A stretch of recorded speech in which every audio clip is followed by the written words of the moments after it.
27th, officially mag-boyfriend and girlfriend na tayo. Pero may rules. Ano yun? Every 27th of the month, magsa-celebrate tayo ng monthsary natin. Dapat meron tayong regalo sa isa't isa. Okay lang maski hindi expensive, basta meaningful. Agree ako dyan. Eto pa. Once a week, dapat mag-date tayo. At dahil pareho tayong rich, at saka cosmopolitan woman ako, Dutch treat tayo. Disagree ako. Ako pa rin yung lalaki, so sagot ko yung mga date natin, okay? O ano pa? Okay. Never play around with other girls. Ayoko magka-STD. Ha?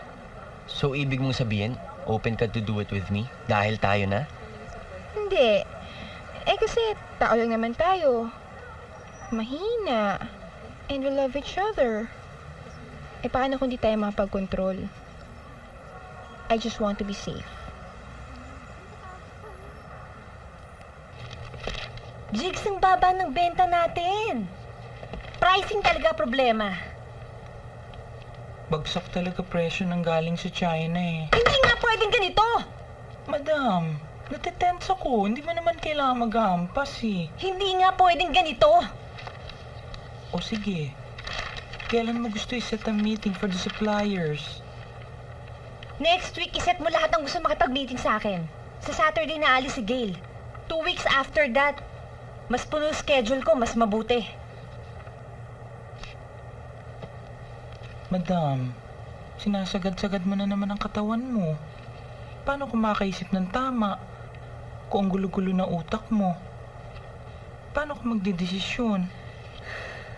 Jigs, ewan ko kung bakit ganito. Nakaka-discourage eh. Binibigay ko na, ginagawa ko na lahat, kulang pa rin.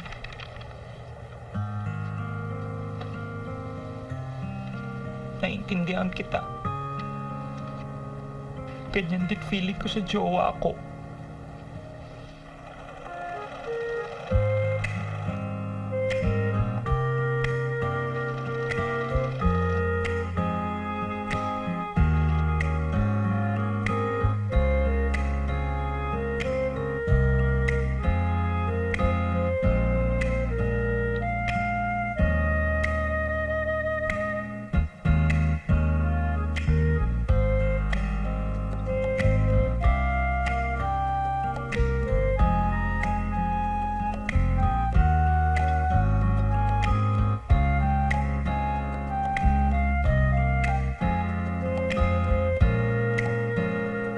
First love never dies. Bullshit. Di ba talaga namamatay o hanggang ngayon, iniilusyon ko si Henry dahil hindi kami nagtalik? Henry, kailangan kong daanan nito. Kung talagang mahal ko pa rin siya, paninindigan ko na ang pagiging kabit ko sa taong una kong minahal.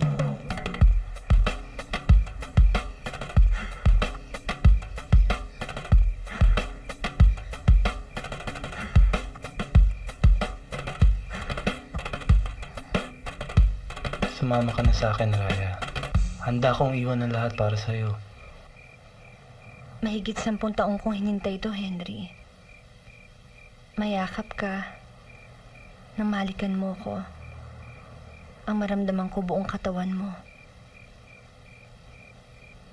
I tortured myself thinking what could have been kung tayo nagkatuluyan. Ilusyon lang pala lahat. Sorry, this had to happen. Para lang malaman kong hindi na pala kita mahal.